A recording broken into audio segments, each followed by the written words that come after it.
देश और दुनिया की दिग्गज कंपनियों में शामिल रिलायंस इंडस्ट्री की नींव रखने वाले धीरूभाई अंबानी की आज पुण्यतिथि है।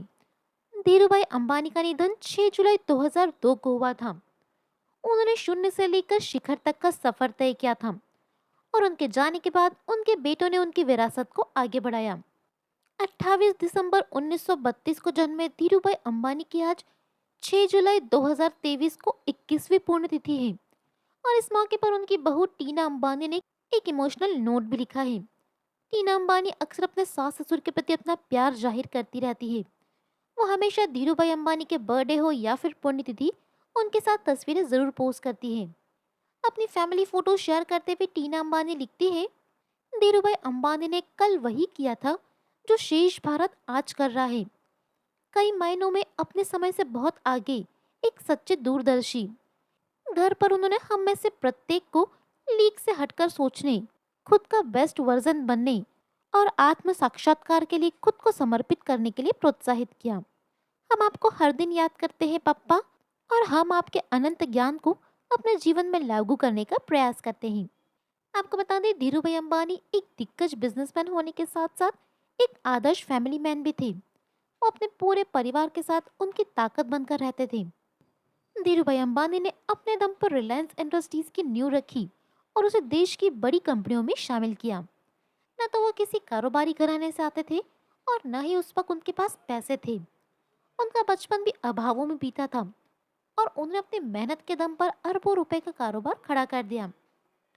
महज 500 रुपए और 3 कुर्सी वाले एक दफ्तर से उन्होंने देश की सबसे बड़ी कंपनी रिलायंस इंडस्ट्रीज की नींव रखी। भले ही उनके पास पैसा न था, लेकिन उनके भीतर कारोबार करने की समझ थी। आइए जानते हैं कैसे ठेले पर गाठिया बेचने वाले धीरजलाल हीराचंद धीरूभाई अंबानी बन गए। धीरूभाई अंबानी का जन्म गुजरात के छोटे से कस्बे में हुआ था। उनके पिता एक साधारण टीचर थे। उनकी माँ हाउसवाइफ थी। 5 भाई बहन के साथ पूरा परिवार 2 कमरे के मकान में रहता था। परिवार को आर्थिक रूप से मदद करने के लिए धीरूभाई अंबानी ने गाठिया बेचने का काम किया।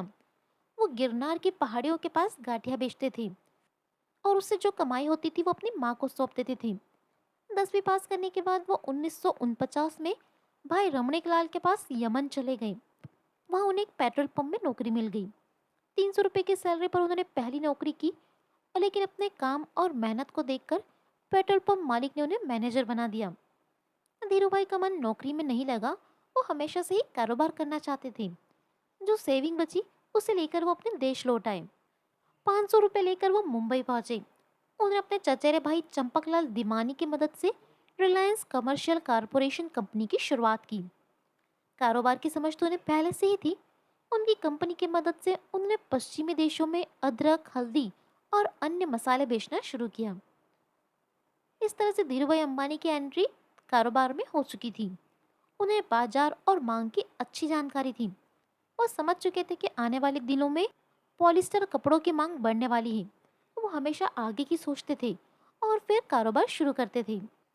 धीरूभाई अंबानी के भीतर कारोबार की कितनी कुशलता और समझ थी, इस बात का अंदाजा इसी बात से लगाया जा सकता है कि उन्होंने अरब के एक शेख को मिट्टी बेचकर कमाई कर ली थी। अरब के शेख को अपने बगीचे में गुलाब के फूल चाहिए थे, इसलिए उन्हें खास मिट्टी की जरूरत थी। जब यह बात धीरूभाई अंबानी को पता चली, तो उन्होंने शेख के लिए भारत से मिट्टी भिजवा दी और इसके बदले शेख ने उन्हें मुंह मांगी कीमत दी। धीरूभाई ने अब मसालों के साथ टेक्सटाइल का कारोबार भी शुरू किया और पॉलिस्टर कपड़े के निर्यात का काम शुरू किया। उन्होंने अपना पहला ब्रांड विमल लॉन्च किया। उन्होंने अपनी नई कंपनी रिलायंस कॉमर्स कॉरपोरेट के लिए मुंबई में 350 वर्ग फुट का एक कमरा किराए पर लिया। ऑफिस में एक मेज, 3 कुर्सी, राइटिंग पैड के साथ काम शुरू कर दिया। 1966 में उन्होंने गुजरात के अहमदाबाद में एक कपड़ा मिल की शुरुआत की, जिसका नाम रिलायंस टेक्सटाइल रखा था। धीरे धीरे उन्होंने प्लास्टिक, मैग्नम, पेट्रोकेमिकल, बिजली उत्पाद का कारोबार भी शुरू किया। जब काम के मुकाबले जगह कम पड़ने लगी, तो उन्होंने मुंबई में एक बड़ा ऑफिस ले लिया। कारोबार के साथ साथ उन्हें परिवार को भी भरपूर टाइम दिया। कारोबार की शुरुआती दौर में उन्हें 14-15 घंटे काम करना पड़ता था, लेकिन जो वक्त मिलता था वो परिवार के साथ बिताते थे। उन्हें न तो पार्टीज करना पसंद था और न ही घूमना फिरना। काम के बाद का सारा वक्त वो अपने परिवार को देते थे। उन्होंने अपनी कंपनी का नाम 3 बार बदला और साल 1977 में जाकर फाइनल तौर पर रिलायंस इंडस्ट्रीज रखा। 1977 में ही उन्होंने भारत का पहला आईपीओ लाने का फैसला किया। वो रिस्क लेने में तो माहिर थे। मजबूत व्यक्तित्व वाले धीरूभाई अंबानी ने पैसे से पैसा बनाने का हुनर था। उन्हें शेयर बाजार की भी अच्छी समझ थी। रिलायंस कंपनी ऐसी कंपनी थी जिसकी एनुअल मीटिंग के लिए स्टेडियम बुक करवाना पड़ता था। धीरूभाई अंबानी के भरोसे के दम पर ही कंपनी लगातार बढ़ती चली गई। धीरूभाई अंबानी को 16 फरवरी 1986 को पहली बार ब्रेन स्ट्रोक हुआ था।